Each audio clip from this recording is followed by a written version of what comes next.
मित्रांनो, श्वास घेणे म्हणजे हवा शरीरात घेणे आणि मला सांगा उच्चवास करणे म्हणजे काय, हवा बाहेर फेकणे. तर या दोन्ही क्रिया मानव करत असतो. मग या क्रियांबद्दल सांगतो बघा, एका ग्राफच्या साहाय्याने सांगतो, समजून जाईल तुम्हाला, व्यवस्थित कळून जाईल. आता मी काय म्हणतो, जर ग्राफ वरच्या दिशेने जात असेल तर समजायचं श्वास घेण्याचा ग्राफ आहे, ग्राफ खाली येत असेल तर समजायचं उच्चवास घेण्याचा ग्राफ आहे. मग बघा मित्रांनो, माहित आहे का, जेव्हा नॉर्मली व्यक्ती बसलेला असतो ना साधारण स्थितीमध्ये, जसं आता तुम्ही बसलेला आहे, काही घाई नाहीये, तर जेव्हा नॉर्मली बसलेल्या साधारण स्थितीमध्ये बसलेला व्यक्ती एका श्वासाच्या वेळेस जेवढी हवा घेतो तेवढीच हवा एका उच्चवासाच्या वेळेस फेकतो मित्रांनो. आणि साधारण स्थितीमध्ये जो श्वास घेतला जातं त्याला जर काय म्हणत असेल तर त्याला टायडल व्हॅल्यू म्हणतात. आणि एका व्यक्तीची टायडल व्हॅल्यू एका श्वासाच्या वेळेस 500 ml असतं. म्हणजे साधारण स्थितीमध्ये बघा, हे 500 ml हवा घेऊन राहिलं, वरती जाऊ राहिलं, 500 ml हवा बाहेर फेकू राहिलं, त्याच्यानंतर आणखी 500 ml हवा घेऊन राहिलं, पुन्हा बाहेर फेकू राहिलं. परंतु कधी कधी काय होतं माहित आहे का, जर तुम्ही अतिरिक्त दाब देऊन जर हवा घेतलं तर याचा अर्थ मला सांगा, माणूस एक्स्ट्रा हवा घेत असतो. जर रामदेव बाबाच्या कार्यक्रमात गेला आणि रामदेव बाबांनी म्हटलं जोराने श्वास घ्या, मग तो असं जोराने श्वास घ्यायला सुरुवात केलं. आणि जेव्हा अतिरिक्त दाब देऊन मला सांगा श्वास घेतो, कळाला का, अतिरिक्त दाब देऊन श्वास घेत असतो मित्रांनो, माहित आहे का, त्याला जर काय म्हणत असेल तर त्याला IRV म्हणतात, इन्स्पायरेटरी रिझर्व्ह व्हॅल्यूम. हे अतिरिक्त बल लावून घेतलेला श्वास असतो. आणि एक व्यक्ती मला सांगा नॉर्मली हे 2500 ते 3000 एवढं हवा काय शरीरात घेत असतो मित्रांनो, म्हणजे याचा अर्थ अतिरिक्त दाब देऊन. मग मी तुला विचारलो, भाऊ तू एकूण किती श्वास घेऊ शकतो, तर तू म्हणशील सर नॉर्मली बसलेला असताना 500 ml आणि नंतर अतिरिक्त बल लावून IRV.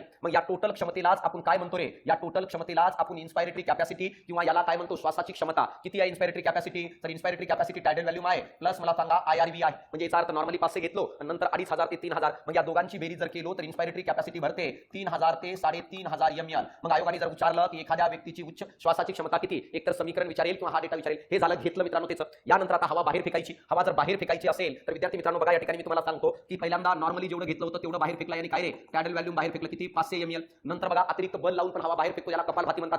कसं करतो आपण, तर मित्रांनो माहित आहे का, अतिरिक्त बल लावून हवा किती बाहेर फेकली, तर अतिरिक्त बल लावून जी हवा बाहेर फेकली त्याला ERV म्हणतात, एक्सपायरेटरी रिझर्व्ह व्हॅल्यूम. आणि ते किती असते, ती 1000 ते 1100 ml च्या जवळपास असते. मग अशा प्रकारे जर मी तुम्हाला म्हटलो आता की भाऊ तू टोटल हवा ॲट ए टाइम एकदाच किती बाहेर फेकू शकतो, ज्याला इथून इथपर्यंत मोजावं लागेल आपल्याला, याला एक्सपायरेटरी कॅपॅसिटी म्हणतात मित्रांनो. किती असेल रे, टायडल व्हॅल्यूम बाहेर फेकेल आणि नंतर बल लावून ERV बाहेर फेकेल. दोघांची जर बेरीज केलो तर 500 आणि 1000 ते 1100, म्हणजे एक्सपायरेटरी कॅपॅसिटी 1500 ते 1600 ml आहे. मग अशा प्रकारे एक व्यक्ती ॲट ए टाइम हवा किती घेत आहे, 3000 ml बाहेर फेकते, 1500. राहिलेली जी 1500 हवा आहे ना, ती शरीरात साठून राहते, त्याला रेसिडियल व्हॅल्यू म्हणतात, ती 1100 ते 1200 ml असते. मग अशा प्रकारे ही हवा कधी खाली होत नाही, रेसिडियल व्हॅल्यू, हे आपल्याला कळणं गरजेचं आहे, हे आपल्याला समजणं गरजेचं आहे मित्रांनो. तर अशा प्रकारे मला सांगा, या ठिकाणी जर बघितलं तर तुम्हाला क्लॅरिटीने समजून येईल की या डेटाबेसवर येणाऱ्या काळात प्रश्न विचारला जातात. मग आता तुम्हाला expiratory capacity, inspiratory capacity, IRV, TV, ERV आणि RV समजलं. जर तुम्हाला इथं व्हायटल कॅपॅसिटी विचारलं, व्हायटल कॅपॅसिटी म्हणजे फुफ्फुस करत असलेल्या क्रिया. मग व्हायटल कॅपॅसिटी मध्ये काय काय येईल, सर टायडल व्हॅल्यूम करतंय प्लस IRV करतंय प्लस ERV करतंय. तर या तीन क्रिया मला सांगा लंग्स करत असतो. मग व्हायटल कॅपॅसिटी मध्ये TV plus IRV plus ERV घेतलं जातं, हे आपल्याला कळणं गरजेचं आहे. आता मी तुम्हाला म्हटलो की टोटल लंग्स कॅपॅसिटी काय आहे,